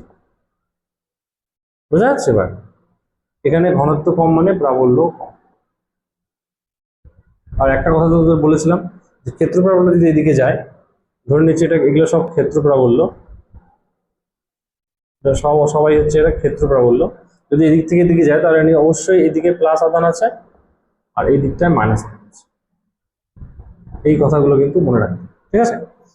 আচ্ছা, তার 3 নম্বর স্টার মার্ক কি লেখা আছে, তড়িৎ বলরেখার বিকল্প সংজ্ঞা হিসেবে বলা যায় যে তড়িৎ ক্ষেত্রের কোনো বিন্দুতে একটি একক ধনাত্মক আধান রাখা হলে তা যে পথে গতিশীল হয় তাকে তড়িৎ বলরেখা বলা হয়। অর্থাৎ কোনো একটা ক্ষেত্র প্রাবল্যের মধ্যে যদি একক ধনাত্মক আধানকে আমরা রাখি তাহলে ও যেই রাস্তা বরাবর যাবে, মানে ওর যে রাস্তাটা হবে তাকে আমরা বলবো যে তড়িৎ বলরেখা। বোঝা গেল? নেক্সট যেটা পড়বো সেটা হচ্ছে বলরেখার ধর্মাবলী। বলরেখা ধর্ম খুব ইম্পর্টেন্ট, প্রচুর কোশ্চেন আসে এখান থেকে, প্রত্যেকবারই কোশ্চেন আসে। কি বলা হচ্ছে, বলরেখাগুলি ধনাত্মক আধান থেকে নির্গত হয় ও ঋণাত্মক আধানে শেষ হয়। ক্ষেত্র প্রাবল্যটা কেন বলা হয়েছিল সেটা কিন্তু এখন আমরা বুঝতে পারলাম। তার ধনাত্মক আধান থেকে শুরু হবে, যদি এখানে প্লাস আধান থাকে তাহলে এখান থেকে বলরেখাগুলো বাইরের দিকে যাবে। তার মানে ক্ষেত্র প্রাবল্য আর বলরেখা কিন্তু অনেকটা একই রকম, তাই না? এই ক্ষেত্র প্রাবল্য ছিল, এরাই বলরেখা। তাহলে বলরেখাগুলো কিন্তু লম্বভাবে অতিক্রম করবে এইভাবে, মানে লম্বভাবে, এখন পরে বলছি লম্বভাবে না, আপাতত যেটা বলবো সেটা হচ্ছে ধনাত্মক থেকে বাইরের দিকে যাবে, আর ঋণাত্মক আধান যদি হয় তাহলে ভেতরের দিকে আসবে, তাহলে ভেতরের দিকে আসবে যদি ঋণাত্মক আধান হয়।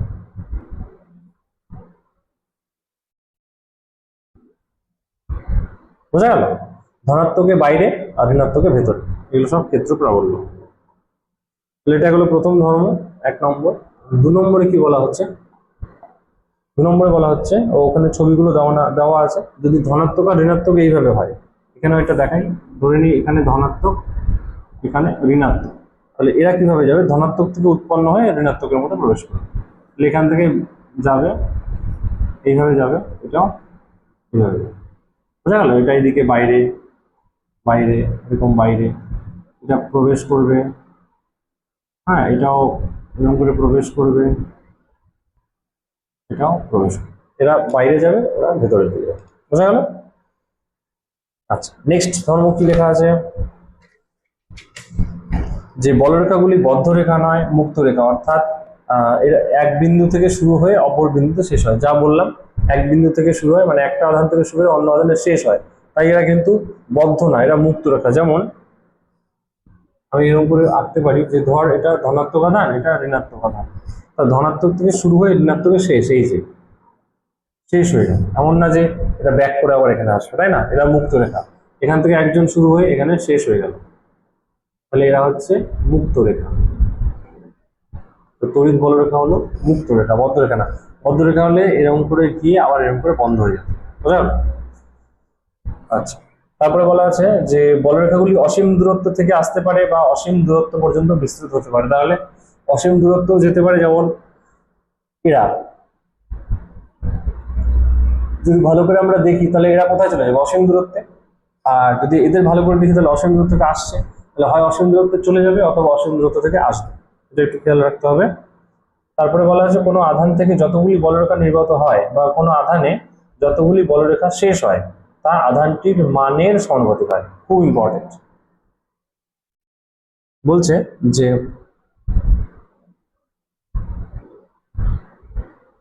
এখানে একটা আধান আছে, এবার বলা হচ্ছে এখানে আধানের মধ্যে 3টে বলরেখা প্রবেশ করছে, তাহলে আমরা বলতে পারি এই আধানের পরিমাণ কিউ প্রপোর্শনাল টু 3 হবে, আধানের পরিমাণের সমানুপাতিক, মানে আমরা অ্যাপ্রক্সিমেটলি বলতে পারি এর আধানকে 3 বলতে পারি, ঠিক আছে? 3 স্ট্যাক কুলম বা 3 কুলম, যেটা খুশি।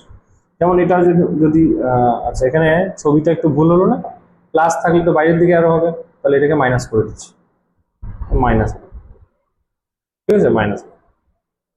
আর যদি প্লাস আধান থাকে তাহলে অবশ্যই বাইরের দিকে হবে, ধরে নিচ্ছি এরকম,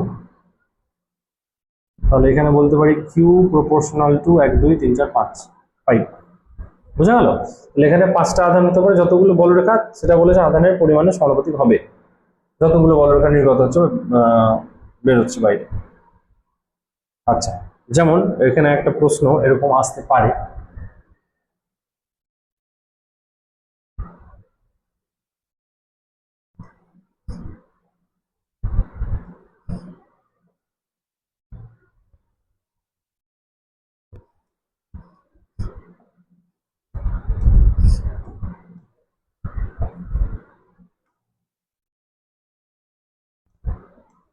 কি বলা হচ্ছে যে পরিমাণের সমানুপাতিক, এখানে তো বললাম যে পরিমাণের সমানুপাতিক, তো একটা ছবি এভাবে দেওয়া থাকে, প্লাস Q1 আর মাইনাস Q2 এভাবে দেওয়া আছে, আর কিছু বলরেখার ছবি দেওয়া আছে। কি দেওয়া আছে, এখান থেকে বাইরে প্লাস, যেহেতু বাইরে বাইরে বাইরে, এটাও বাইরে চলে গেল, এটাও বাইরে চলে গেল, এবার এখান থেকে একটা গেল এখানে, একটা গেল এখানে, একটা গেল এখানে, আর এখান থেকে বাইরে, না এটা বাইরে না, মাইনাস যেহেতু ভেতরের দিকে হবে, মাইনাস না এগুলো, তাহলে ভেতরের দিকে। আচ্ছা, এখানে বলছে যে Q1 আর Q2 এর অনুপাত নির্ণয় করতে, Q1 আর Q2 এর অনুপাত, বোঝা গেল? পরিমাণের অনুপাত, পরিমাণ, প্রকৃতি না কিন্তু। তা বলেছে যতগুলো বলরেখা এর সাথে সংযুক্ত থাকবে সেটাই হচ্ছে তার পরিমাণ। এখানে সংযুক্ত আছে 1 2 3 4 5 6 7 8, তাহলে প্লাসের সাথে আছে 8 আর মাইনাসের সাথে আছে 1 2 3 4 5 6, 8/6 হয়ে যাবে, তার মানে 4/3, বোঝা গেল? এটাই অ্যান্সার হবে।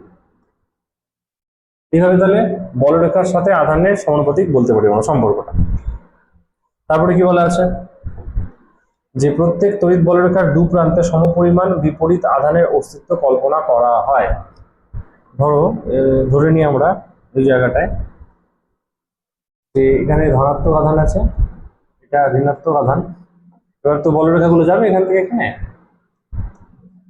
বলছে একটা বলরেখার উভয় প্রান্তে সমপরিমাণ আধানের অস্তিত্ব কল্পনা করা, মানে এদিকে যদি প্লাস কিউ থাকে তাহলে এখানে মাইনাস কিউই হতে হবে, পরিমাণটা সমান হতে হবে, ঠিক আছে। তাহলে প্রত্যেক তড়িৎ বলরেখার দু প্রান্তে সমপরিমাণ বিপরীত আধানের অস্তিত্ব কল্পনা করা, তাহলে সমপরিমাণে হবে কিন্তু বিপরীত হবে। তারপরে বলা আছে দুটি আধানের সংযোজক সরলরেখার উভয় দিকে, দুটি আধানের সংযোজক সরলরেখার উভয় দিকে তড়িৎ বলরেখাগুলি একই রকমের দেখতে হবে, এটা খুব ইম্পর্টেন্ট।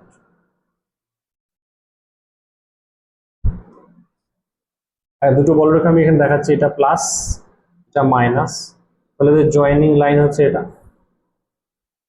প্লাস থেকে মাইনাস থেকে। বলা হচ্ছে এর উপরে আর নিচে বলরেখাগুলো সমানভাবে বিস্তৃত হবে, এটা আমাদের মানতে হবে, মানে একই রকমের দেখতে হতেই হবে। যদি আমি এরকম ভাবি যে এর উপরের বলরেখা এইভাবে গিয়ে এইখানে মিট করলো, তাহলে বলেছে এই দিক থেকেও একদম সেম দূরত্বে গিয়ে সেম ভাবেই মিট করবে। যদি এটা এইভাবে থাকে তাহলে এটাও এরকম করে থাকবে। কি বললাম বোঝা যাচ্ছে তো? যে এই যে এটা মধ্যরেখা, এটা জয়েনিং লাইন, এই জয়েনিং লাইনের উভয় দিকে বলরেখাগুলোর প্যাটার্ন সেম থাকতে হবে। যদি আমি এইভাবে করতে চাই যে এরকম, তো এখানেও ঠিক একদম সেম হতে হবে, একদম সেম।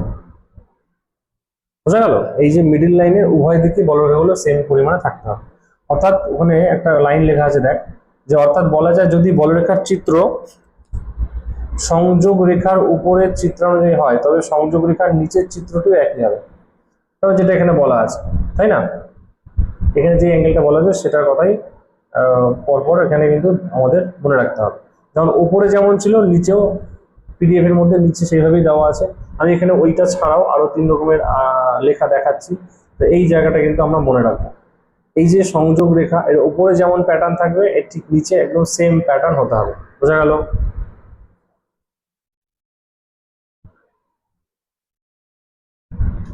আচ্ছা, এরপরে কি বলা হচ্ছে, নেক্সট পয়েন্টে বলা হচ্ছে যে তড়িৎ বলরেখাগুলি কাছাকাছি হলে অর্থাৎ সংখ্যা ঘনত্ব বেশি হলে তড়িৎ ক্ষেত্র প্রবল তীব্র হবে, আর তড়িৎ বলরেখাগুলি দূরে দূরে হলে অর্থাৎ সংখ্যা ঘনত্ব কম হলে তড়িৎ ক্ষেত্র প্রবল দুর্বল হবে। এটা তো আমি একটু আগে বুঝিয়েছিলাম, দুর্বল ক্ষেত্র প্রাবল্য আর শক্তিশালী ক্ষেত্র প্রবল। এই যেটা এখানে এটাকে যদি ক্ষেত্র প্রাবল্য না বলে বলরেখা ধরি, তাহলে যেখানে কাছাকাছি মানে সংখ্যা ঘনত্ব বেশি সেখানে তীব্র তড়িৎ ক্ষেত্র, যেখানে সংখ্যা ঘনত্ব কম সেখানে দুর্বল তড়িৎ ক্ষেত্র। বোঝা গেল?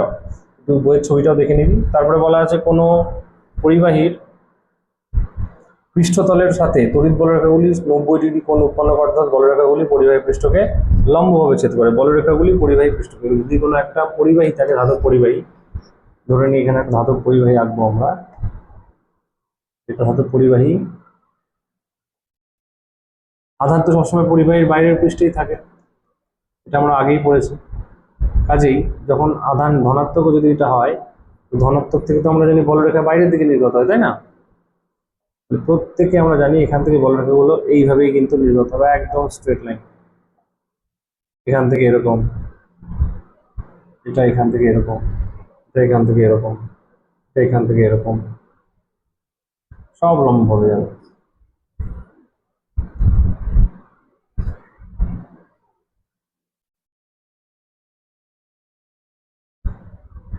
এই যে কোণগুলো এখানে দেখতে পাচ্ছি না আমরা, এই প্রত্যেকটা কোণ হবে 90 ডিগ্রি। এটা মনে রাখতে হবে, এটা এই সবগুলো কোণ হবে 90 ডিগ্রি, প্রত্যেকটা কোণের মান হবে 90। বোঝা গেল? তাহলে পরিবাহীর পৃষ্ঠকে কিন্তু লম্বভাবে ছেদ করে, এটা মনে রাখতে হবে। আচ্ছা, তারপরে দুটি বড় তড়িৎ বলরেখা কখনোই পরস্পরকে ছেদ করতে পারে না, কারণ ছেদ করলে ছেদ বিন্দুতে ক্ষেত্র প্রাবল্যের দুটি অভিমুখ পাওয়া যাবে, যা বাস্তবে অসম্ভব। অবশ্যই তাই, বলেছে দুটি বলরেখা কখনোই পরস্পরকে ছেদ করতে পারে না। যদি ছেদ করে, ধরে নিচ্ছি ছেদ করে গেল, একটা এই বলরেখা আর একটা এই বলরেখা, এই বড় এটা 1, এটা 2। তো যদি এভাবে ছেদ করে তাহলে এটা ছেদ বিন্দু। ছেদ বিন্দুতে আমরা দেখবো দু রকমের ক্ষেত্র প্রাবল্যের অভিমুখ পাওয়া যাবে। কেমন? একটা হবে এই এর জন্য এই বরাবর, এটা হচ্ছে 1 এর জন্য, আর 2 এর জন্য হবে এই বরাবর, তাই না? এটা E1, এটাও E, এটাও E। তাহলে P বিন্দুতে যদি ছেদ করে দুটো বলরেখা, তাহলে ক্ষেত্র প্রাবল্যের অভিমুখ দু রকমের হচ্ছে না, দুটো অভিমুখ পাওয়া যাচ্ছে। কিন্তু বলরেখার সঙ্গে বলা ছিল যে বলরেখার উপরে কোনো একটা বিন্দুতে একটাই স্পর্শক অঙ্কন করা যাবে, আর যা হচ্ছে ক্ষেত্র প্রাবল্যের অভিমুখ নির্দেশ করবে। তাহলে এখানে ক্ষেত্র প্রাবল্যের কতগুলো অভিমুখ পাওয়া যাচ্ছে? দুটো। এটা বাস্তবে সম্ভব না, ঠিক আছে? আচ্ছা, তারপরে বলা হচ্ছে যেহেতু দুটি বলরেখা পরস্পরকে ছেদ করে না, তাই বলা যায় বলরেখাগুলি পাশাপাশি বা দৈর্ঘ্যের লম্ব দিকে পরস্পর থেকে দূরে চলে যায়। এই ঘটনা দ্বারা দুটি সমজাতীয় আধানের মধ্যে বিকর্ষণ ব্যাখ্যা করা যায়। যেহেতু ছেদ করবে না, তাহলে আমি এরকম বলতেই পারি যে এখানে একটা ধনাত্মক আধান আছে, মনে করি এখানেও ধনাত্মক আধান আছে। এখান থেকেও তো বলরেখা বাইরের দিকে যাবে, এইভাবে গেল, এখান থেকেও বাইরের দিকে যাবে, কিন্তু এটা তো ছেদ করবে না, তখন এটা ঘুরে যাবে এরকম, এই যে ঘুরে চলে গেল। একইভাবে এখান থেকে এরকম, যেহেতু ছেদ করবে না, তাই না? ছেদ করলে তো মিটেই যেত, যেহেতু ছেদ করতে পারে না, তাই এরা এইভাবে ঘুরে যাবে। এখানে নিউট্রাল অঞ্চল থাকবে একটা, ঠিক আছে? তাহলে এইভাবে আমরা এটাকে আমরা বলি হচ্ছে পাশাপাশি বা দৈর্ঘ্যের লম্ব দিকে, পাশাপাশি অথবা দৈর্ঘ্যের লম্ব দিকে। মানে এটা প্লাস প্লাস ছিল, যদি প্লাস মাইনাস থাকতো, প্লাস আর মাইনাসে, তাহলে ছবিটা এমন হতো, এটা তো স্ট্রেট চলে যাবে, এরপরেরটা তো এইভাবে হবে, ঠিক আছে? এটা এইভাবে হবে। এই যে এই ডিস্টেন্সটা, এটা কিন্তু আস্তে আস্তে বৃদ্ধি পাবে, এরপরেরটা এরকম হবে, একটু ডিস্টেন্সটা বৃদ্ধি পেল, তারপরে ডিস্টেন্সটা আরো বৃদ্ধি পাবে, এইভাবে চলতে থাকবে।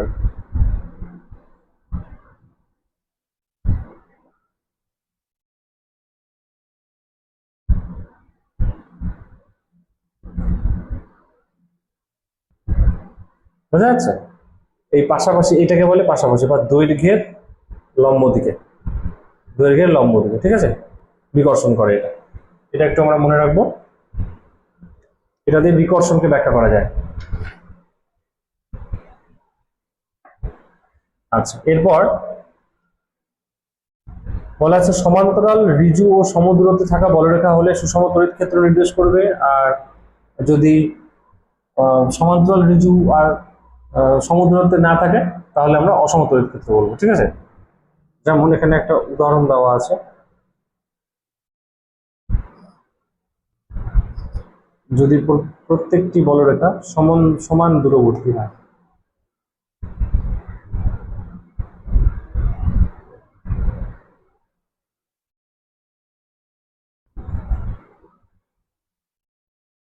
যেমন এখানে এদের মধ্যে যদি তিনটে বিন্দু নেই আমি, এটা এ বিন্দু, বি বিন্দু, সি বিন্দু, এ বি সি, এটা যদি ক্ষেত্র প্রাবল্য হয়, আমি বলেছিলাম এটা ক্ষেত্র প্রাবল্য, এদিকে ধনাত্মক আধান থাকবে, এদিকে ঋণাত্মক আধান থাকবে, ঠিক আছে?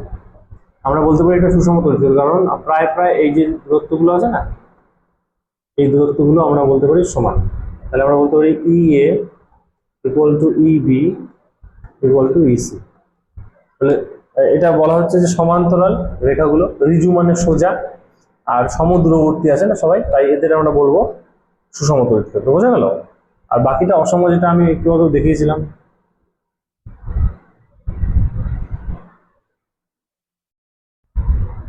এটা অসম তড়িৎ ক্ষেত্র। এখানেও তিনটে বিন্দু নিতে পারি, একটা এখানে, একটা এখানে, একটা এখানে।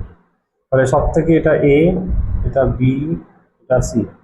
সব থেকে বেশি ক্ষেত্রফল বললে হবে এ, তারপরে হবে হচ্ছে বি, সবার লাস্টে হবে সি। বোঝা গেল? এটা হচ্ছে সুষম, কারণ সমদূরবর্তী আছে। এটা হচ্ছে আমাদের অসম, কারণ সমদূরবর্তী নেই। এখানে কোথাও এইরকম দূরত্ব, কোথাও এই দূরত্ব, এই দূরত্বগুলো আস্তে আস্তে বৃদ্ধি পাচ্ছে, তাই না? এই যে দূরত্বগুলো আস্তে আস্তে বৃদ্ধি পাচ্ছে, তাহলে এটা অসম। তারপরে কি বলা যায়, তড়িৎ বলরেখা একই পরিবাহীতে শুরু ও শেষ হতে পারে না।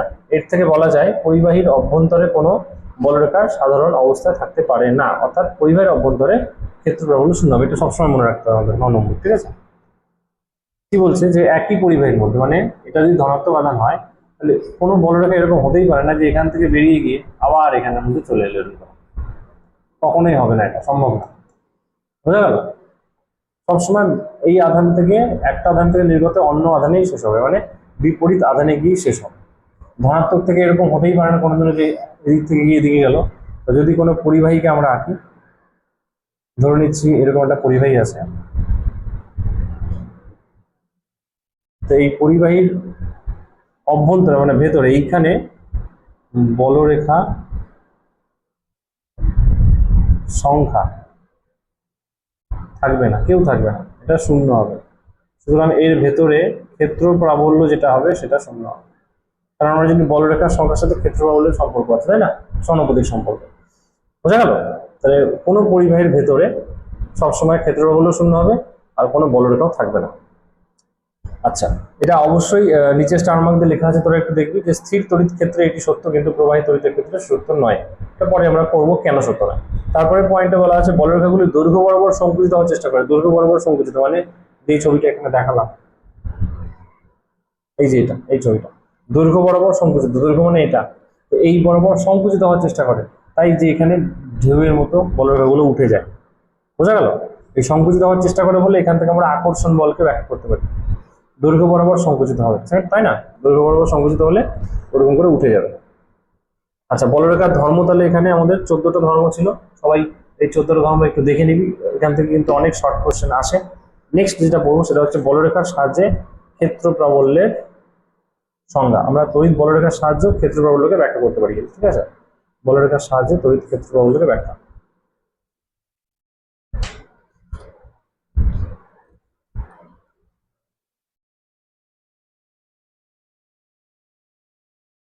তাহলে এবার যেটা করবো সেটা হচ্ছে বলরেখার সাহায্যে ক্ষেত্র প্রবাহের ব্যাখ্যা।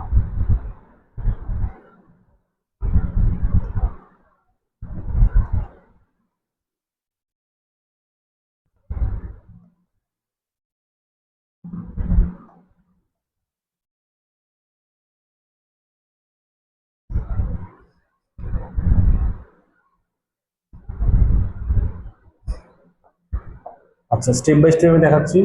কিছু কিছু ইনফরমেশন আমাদের যেমন মনে রাখতে হবে, যেটা ওখানে লেখা আছে একটু তোরা ফলো করবি, যে এপসাইলন ভেদ্যতা সম্পন্ন কোনো মাধ্যমে কিউ আধান থেকে নির্গত বলরেখার সংখ্যা হচ্ছে কিউ বাই এপসাইলন নট। এটা একটা স্টেটমেন্ট, এটা মনে রাখতে হবে যে এপসাইলন তড়িৎ ভেদ্যতা সম্পন্ন মাধ্যমে যদি কিউ আধান থাকে তাহলে সেখান থেকে বলরেখা যতগুলো বেরোবে সেটা হবে বলরেখার সংখ্যা ইকুয়াল টু হচ্ছে কিউ বাই এপসাইলন। এটা হচ্ছে ফর্মুলা, কিউ বাই এপসাইলন সংখ্যক। আর যদি এপসাইলন নট হয় তাহলে কিউ বাই এপসাইলন নট হবে, এটা একটু মনে রাখবো আমরা। আর তারপর বলেছে যে এখন কিউ আধানকে কেন্দ্র করে একটি গোলক কল্পনা করা হলে, ধর এখানে একটা কিউ আধান আছে প্লাস কিউ, এই আধান থেকে কতগুলো বলরেখা বেরোচ্ছে, যদি একে এপসাইলন মাধ্যমে রাখা হয় তাহলে কিউ বাই এপসাইলন সংখ্যক। এবার এই আধানকে একটা গোলকের অভ্যন্তরে রাখা আছে, এখানে একটা গোলক কল্পনা করা হচ্ছে আর কি। গোলক আমরা এখান থেকে নিয়ে নিই, এরকম করে একটা গোলক নিয়ে নিচ্ছি। তাহলে এর অভ্যন্তরে যদি থাকে তাহলে আমরা একে বলতে পারি যে এখান থেকে যতগুলো বলরেখা বেরোচ্ছে কত, কিউ বাই এপসাইলন সংখ্যক বলরেখা বলতে ধর এদিকে একটা গেল, এদিকে একটা গেল, এই বরাবর একটা এলো, এই বরাবর একটা গেল, এই বরাবর গেল, এই বরাবর গেল, এই বরাবর গেল, এই বরাবর। এইভাবে যদি চারপাশ দিয়ে অনেকগুলো বলরেখা যায় তাহলে তার সংখ্যা হবে হচ্ছে কিউ বাই এপসাইলন। এই গোলকের ব্যাসার্ধ আমি ধরে নিচ্ছি আর, এই গোলকের ব্যাসার্ধ ক্যাপিটাল আর।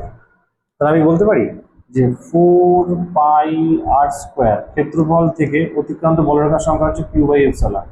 আবার বলি 4πr² ক্ষেত্রফলের মধ্যে দিয়ে অতিক্রান্ত বলরেখা হচ্ছে এপসাইলন। তাহলে একক ক্ষেত্রফলের মধ্যে দিয়ে অতিক্রান্ত বলরেখা হতে হবে বলতো কিউ বাই 4πr² এপসাইলন, তাই না?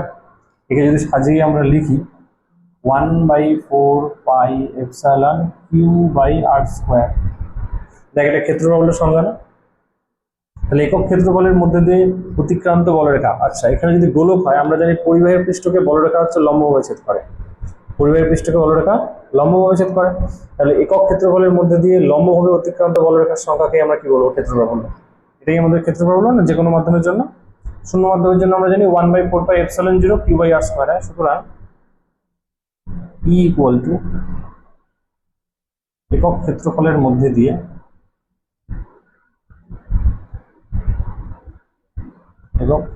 মধ্যে দিয়ে লম্বভাবে অতিক্রান্ত বলরেখার সংখ্যা।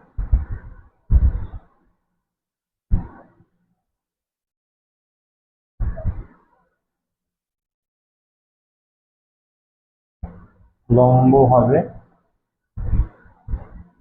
অতিক্রান্ত বলরেখার সংখ্যা, লম্বভাবে অতিক্রান্ত বলরেখার সংখ্যা,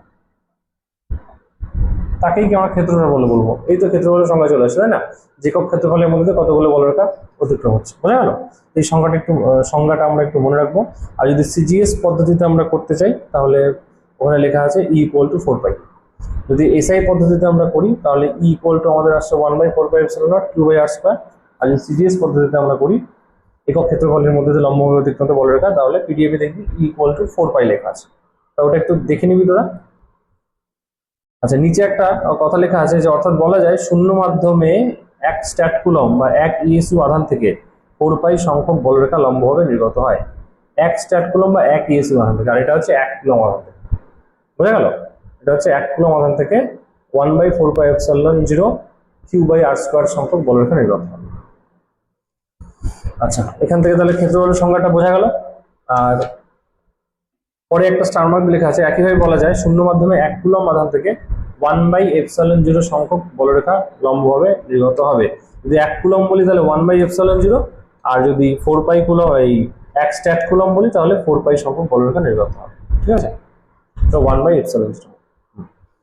আচ্ছা, পরে একটা অঙ্ক আছে, শূন্য মাধ্যমে 1 মাইক্রোকুলম আধান থেকে নির্গত বলরেখার সংখ্যা। 1 মাইক্রোকুলম আধান থেকে কতগুলো বলরেখা নির্গত হবে, তাই না? বলরেখা কোশ্চেন, 1 মাইক্রোকুলম। তো নির্গত বলরেখার সংখ্যা, লম্বভাবে অতিক্রান্ত বলরেখার সংখ্যা হচ্ছে q/ε, যেটা আমরা এখানেই পড়েছিলাম একটু আগে, এই যে q/ε, তাই না? এপসাইলন মাধ্যম থেকে। আর এখন আমাদের শূন্য মাধ্যম বলা আছে, তাহলে বলরেখার সংখ্যা হবে, বলরেখার সংখ্যা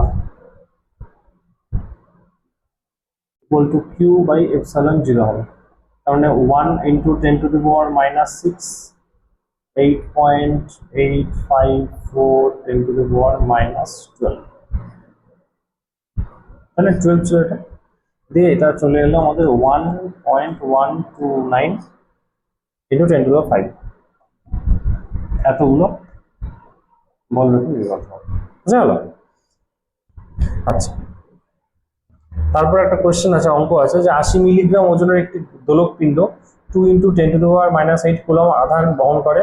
একটি 2 × 10⁻4 নিউটন পার কুলম অনুভূমিক তড়িৎ ক্ষেত্রে দোলক পিণ্ডটি স্থির আছে। দোলকের সুতোর টান ও উল্লম্বের সাথে সুতোর কোণ যথাক্রমে আমাদের নির্ণয় করতে হবে। সুতোর টানও নির্ণয় করতে হবে, আর উল্লম্বের সাথে কোণ যেটা, সেটা আমাদের নির্ণয় করতে হবে। তো জাস্ট কিছুই না, আমি এখান থেকে শর্টকাটে দেখাচ্ছি যে এরকম একটা দোলক পিণ্ড ছিল এখানে, তারপরে এখানে একটা ক্ষেত্র প্রাবল্য দেওয়া হচ্ছে দোলক পিণ্ডের মধ্যে। মানে প্রথম ছবি হচ্ছে এটা, যে একটা দোলক পিণ্ড ছিল যার মধ্যে 2 × 10⁻8 কুলম আধান দেওয়া আছে, প্লাস 2 × 10⁻⁻8 কুলম। এরপরে এখানে একটা ক্ষেত্র প্রাবল্য দেওয়া হচ্ছে, ক্ষেত্র প্রাবল্য এই বরাবর ক্ষেত্র প্রাবল্য দেওয়া হচ্ছে। তো কি হবে, এটা প্লাস আর এদিকে নিশ্চয়ই মাইনাস আছে, তাহলে এটা যেহেতু প্লাস, তাহলে প্লাস প্লাসে বিকর্ষ করে ঠেলবে এদিকে। এরপরের ছবিটা যেটা হবে সেটা অনেকটা এরকম হবে, এরপরের ছবিটা এভাবে আসছে, স্টেপ 1 স্টেপ 2।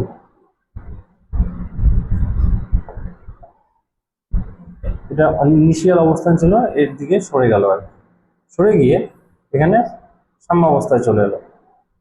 এদের ভর সবকিছুই দেওয়া আছে। তো আমরা ধরে নিচ্ছি যে থিটা কোণে চলে গেল, সরে গেল, থিটা কোণে সরে গেল, থিটা কোণে সরে গেল, ঠিক আছে। এই অবস্থায় এমজি কোণ দিকে হবে, এমজি নিচের দিকে, সুতোর টান হচ্ছে এই বরাবর হবে টি। এটা যদি থিটা হয় তাহলে এটাও থিটা হবে, তাহলে টি কে উপাংশে ভাগ করতে পারি, এটা টি কস থিটা, আর এই দিকে হবে হচ্ছে টি সাইন থিটা। আর আমরা জানি ক্ষেত্রফল বলে যেহেতু এইদিকে, তাহলে এদিকে একটা বল অনুভূত হয়, তড়িৎ বল, এটাকে আমরা কিউ ইন্টু ই বলতে পারি, তড়িৎ বল, যদি এর আধান হচ্ছে কিউ ইকুয়াল টু এটা। বোঝা যাচ্ছে? তাহলে এখান থেকে যদি আমরা সমীকরণ বানাই, T cos theta equal to mg আর T sine theta equal to q, ভাগ করে দেবো, ট্যান থিটা বেরোবে, ট্যান থিটার মান ওখান থেকে আমরা বার করতে পারবো।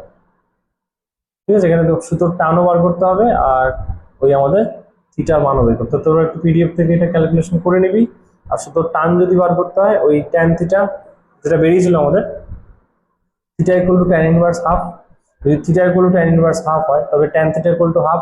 ওই ত্রিভুজের একটা সূত্র আমাদের মনে ছিল, এটা ট্যান মানে হচ্ছে লম্ব বাই ভূমি, ওখান থেকে 1/2, যেটা হাফ মানে হচ্ছে 1/2, তাহলে লম্ব হচ্ছে 1, ভূমি হচ্ছে 2, তাহলে অতিভুজ হয়ে যাবে আমাদের √5। ক্যালকুলেশন করলে হয়ে যাবে অতিভুজ স্কোয়ার ইকুয়াল টু লম্ব স্কোয়ার প্লাস ভূমি স্কোয়ার, করে ওখান থেকে আমাদের টি এর মানটা বার করবো। ঠিক আছে, তারপরে একটা প্রশ্ন আছে, দেখ নিচের কোনটি তড়িৎ বলরেখার সঠিক চিত্র হবে। চারটে ছবি দেওয়া আছে, ওই চারটে ছবির মধ্যে প্রথম ছবিটা হবে না, কারণ ওখানে ক্রস করে আছে। দেখ আমি নিচে ব্যাখ্যাগুলো লিখে দিয়েছি, তোরা একটু দেখে নিবি। ঠিক আছে, 2 নম্বর অপশনটা হচ্ছে না, 3 নম্বর অপশনটা হবে, 4 নম্বরটা হচ্ছে না। তা এই পর্যন্ত আমাদের তড়িৎ ক্ষেত্র প্রাবল্য চ্যাপ্টারটা মোটামুটি কমপ্লিট হলো। আচ্ছা, এরপরে আমি তাহলে একটা প্র্যাকটিস সেট দিয়ে দেবো। একটা প্র্যাকটিস সেট শুরুতে দিয়েছিলাম, যে সেটা যেমন প্র্যাকটিস করেছিস, এরপরে তড়িৎ ক্ষেত্র প্রাবল্যের প্র্যাকটিস সেটটাও প্র্যাকটিস করি। ঠিক আছে, আমরা নেক্সট দিন তাহলে ওই প্র্যাকটিস সেটের উপরে যেটা দিয়েছিলাম সেটা আলোচনা করবো, আর নেক্সট চ্যাপ্টারে চলে যাবো। আজকে তাহলে এই পর্যন্ত থাকলো। Thank you.